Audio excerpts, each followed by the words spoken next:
इसका मतलब है कि यदि भूत पिशाच का नाम लिखा है मतलब होते हैं तब तो लिखा है, नहीं होते तो गोस्वामी जी क्यों लिखते कि भूत पिशाच निकट नहीं आवे। मतलब भूत प्रेत होते हैं इसलिए लिखा गया। अब ये भूत बनता कौन है? जो व्यक्ति सारी जिंदगी पाप ही पाप करता है, वह व्यक्ति मर करके या तो नरक, ज्यादा बड़ा पापी है सीधा नरक चला जाएगा। जो अपनी माता को, अपने पिता को सताता है, किसी की गलती ना होने पर भी उन्हें सताते हैं, ऐसे लोगों को विशेष रूप से प्रेत योनियों में डाला जाता है ना भैया। पुरुषों को बनाते हैं प्रेत, भूत प्रेत, और महिलाओं को क्या बनाते हैं? जो अपने सास ससुर की सेवा नहीं करती, उन पर अत्याचार करती हैं, जो अपने पति को छोड़कर अच्छे पति को, जो सज्जन है, अच्छा है, सीधा है, ऐसे पति को धोखा देती है, ऐसी महिला क्या बनती है? सास ससुर की सेवा ना करे, बुढ़ापे में 2 वक्त की रोटी ना दे, ऐसी महिला क्या बनती है? चुड़ैल।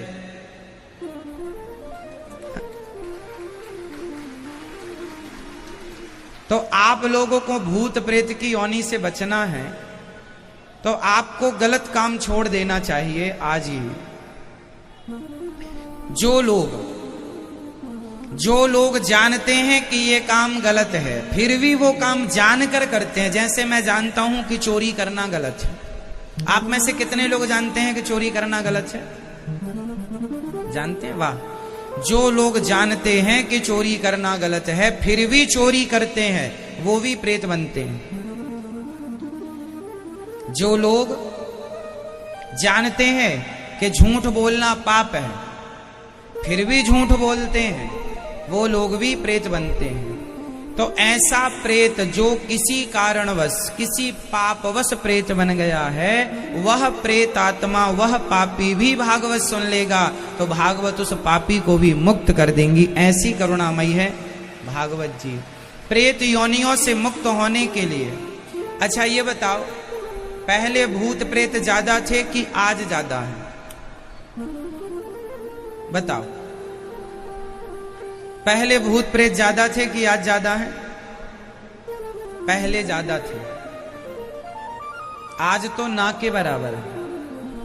कारण जानते हैं क्या है? पहले भूत प्रेत के बारे में हम लोग ज्यादा सुनते थे। किसी को सर्दी भी हो गई तो बूढ़ी बूढ़ी माताएं, हवा लग गई हवा।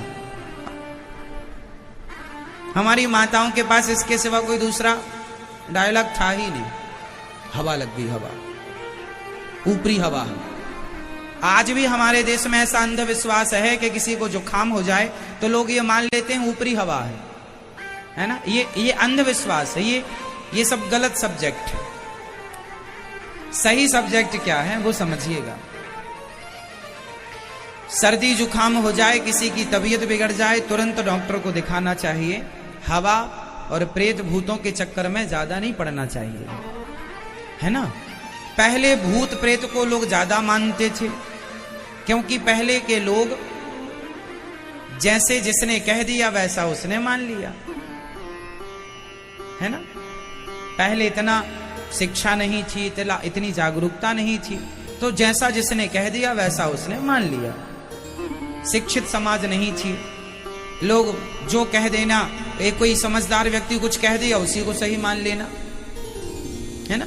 तो किसी ने कहा कि घर में भूत है तो लोग, अरे उस घर में मत जाना, वहां से मत निकलना क्योंकि भूत है। लोग भले भूत ना हो, भले जानकारी ना हो उसके बारे में, पर मान लेते थे भूत है, और पूरे गांव में हल्ला हो जाता था कि यहां भूत है। इस पीपल के पास मत जाना, लोग कहते थे भूत है।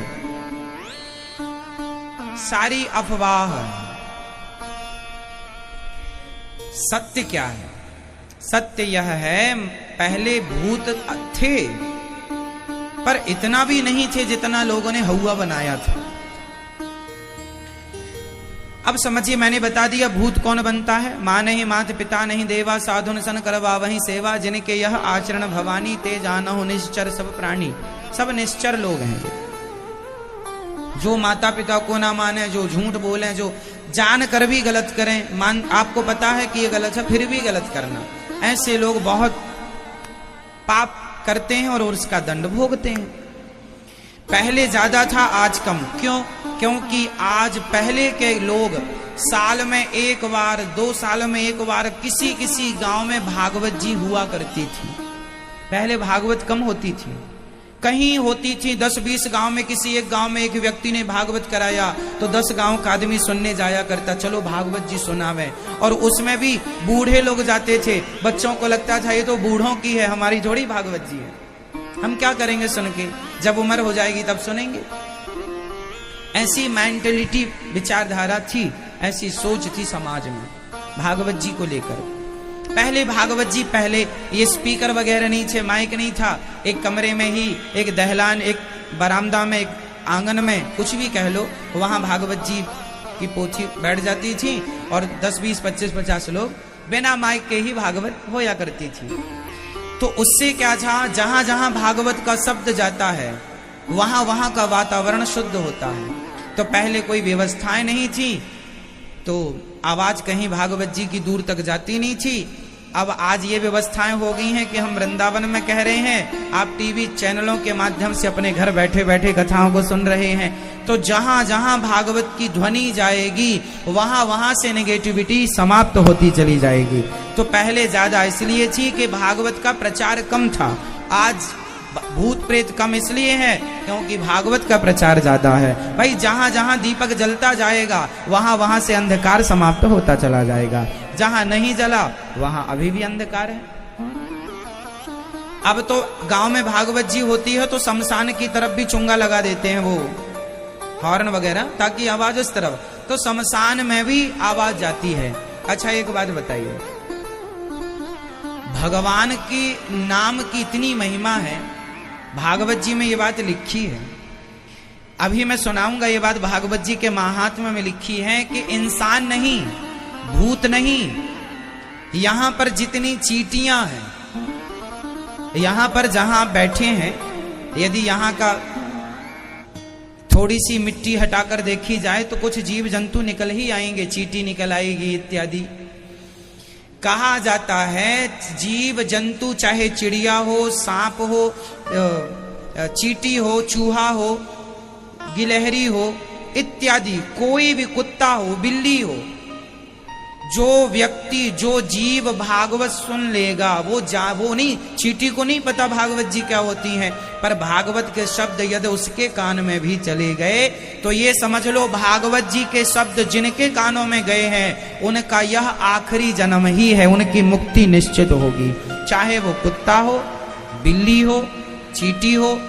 तो भागवत का एक अक्षर भी यदि शमशान में कोई, माना कि नेगेटिविटी है, कोई नकारात्मक ऊर्जा है, उसके कान में भी यदि कोई भागवत जी का शब्द चला गया तो उसका भी उद्धार निश्चित है। इसलिए पहले भूत प्रेत ज्यादा थे, इसलिए कहा करता हूं जो भागवत के आश्रित रहता है उसे भूत प्रेत कभी परेशान कर ही नहीं सकते।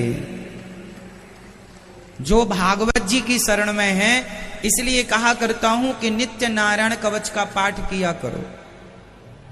नारायण कवच भागवत जी में ही एक अध्याय है, 6वें स्कंद के 8वें अध्याय में नारायण कवच है। तो जो नारायण कवच का, इसलिए बच्चों के बैग में भी एक छोटा सा नारायण कवच की छोटी सी बुक, या गीता, आप गीता को भी हल्के में ना लीजिए, गीता के छोटी सी बुक लेकर, पुस्तक लेकर आप बच्चों के बैग में रखिएगा।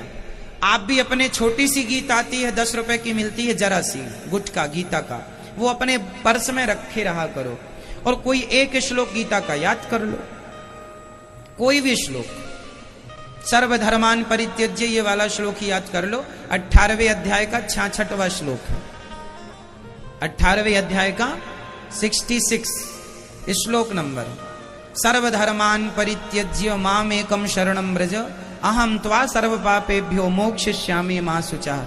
कोई भागवत जी का एक श्लोक, एक अक्षर भी यदि अपने पास रखा है वाणी में या पुस्तक के रूप में, उस व्यक्ति से भी भूत प्रेत कोसों दूर रहा करते हैं। ये महिमा है ग्रंथों की। इसलिए आपको यदि किसी के जीवन में भूत प्रेत की कुदृष्टि है, कोई परेशान है भूत से प्रेत से, तो उन्हें भागवत सुनना चाहिए और नित्य सर्वधर्मान परित्यज्य गीता के इस श्लोक का पाठ करना चाहिए। 18वें अध्याय का 66वां श्लोक नित्य इसका जाप करें तो भूत प्रेत कभी दूर दूर तक नहीं भटकेंगे। और नारायण कवच यदि संस्कृत ना बने तो हिंदी बोलो।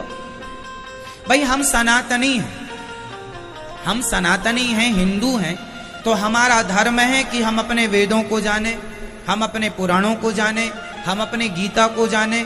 आज सनातन धर्म की ये बड़ी विडंबना है कि वह अपने धर्म के बारे में हम लोग जानते नहीं, हमें अपने धर्म के बारे में कुछ भी नॉलेज नहीं है। मैं लिखित में गारंटी लेता हूं और देता हूं, यदि कोई शराबी, कोई जुआड़ी, कोई मांसाहारी, कोई व्यभिचारी, कोई गलत रास्ते पर चलने वाला व्यक्ति यदि मुझे केवल 7 दिन का समय दे दे और 7 दिन मेरी बात ध्यान पूर्वक सुन ले, भागवत जी को मन लगाकर सुन ले, तो 7 दिन में ही वो इतना बदल जाएगा कि शायद सारी जिंदगी में वो इतना नहीं बदल सकता था। उसे कोई नहीं बदल सकता, केवल भागवत जी बदल सकते हैं। मैं गारंटी लेता हूं, भारत में हजारों लोग ऐसे हैं मेरी माँ जो भागवत सुन के शराब छोड़ चुके हैं। अच्छा खासा शराबी था, सवेरे से शाम तक पानी कम पीता था, शराब ज्यादा पीता था। ऐसे शराबियों को भी भागवत जी ने, ये दास अनिरुद्ध की वाणी सुनकर, भागवत जी सुनकर वह लोग बिल्कुल सात्विक हो गए। कितने लोग प्रश्नोत्तरी में ये बात अपनी आकर के बताते हैं। ये भागवत कोई ऐसा नहीं है कि कोई हमने कह दिया आपने सुन लिया ना, आपके जीवन में इसका प्रभाव 100% पड़ेगा पड़ेगा पड़ेगा। भागवत जी मिथ्या नहीं हो सकती है। भागवत जी में 3 घंटे जो आप देंगे वह 3 घंटे व्यर्थ नहीं जा सकते, उसका लाभ मिलेगा आपको। शराब कितनों ने छोड़ दी? आप में से ऐसे कितने लोग हैं जिनके जीवन में कथा से परिवर्तन हुआ है? हाथ उठा सकते हैं आप। इतने लोग हैं आपके जीवन में हुआ कथा से परिवर्तन। बच्चों के जीवन में, बूढ़ों के जीवन में, स्त्रियों, और तो सब ठीक है। कितने पति पत्नी ऐसे हैं जिनके घर उजड़ते उजड़ते भागवत जी ने बसा दिए। भागवत जी ने हजारों दंपत्ति मिल जाएंगे आपको, परिवार मिल जाएंगे आपको। ये भागवत जी का प्रत्यक्ष प्रभाव है। इसलिए आप सुना करिए भागवत जी, औरों को प्रेरित किया करिए। केवल 7 दिन का ही है। यदि 7 दिन आपने हमें दे दिए तो 7 दिन में भागवत जी आपको वो देंगी जो आपको कोई सारी जिंदगी नहीं दे सकता है ना। सब कुछ प्राप्त होता है। धन चाहते हो तो धन प्राप्त होता है, मोक्ष चाहते हो तो मोक्ष प्राप्त होता है। धर्म अर्थ काम मोक्ष सब कुछ चारों पुरुषार्थ पूरे करती हैं भागवत, जो चाहिए है ना। भगवान आप सबको सुखी और स्वस्थ रखें।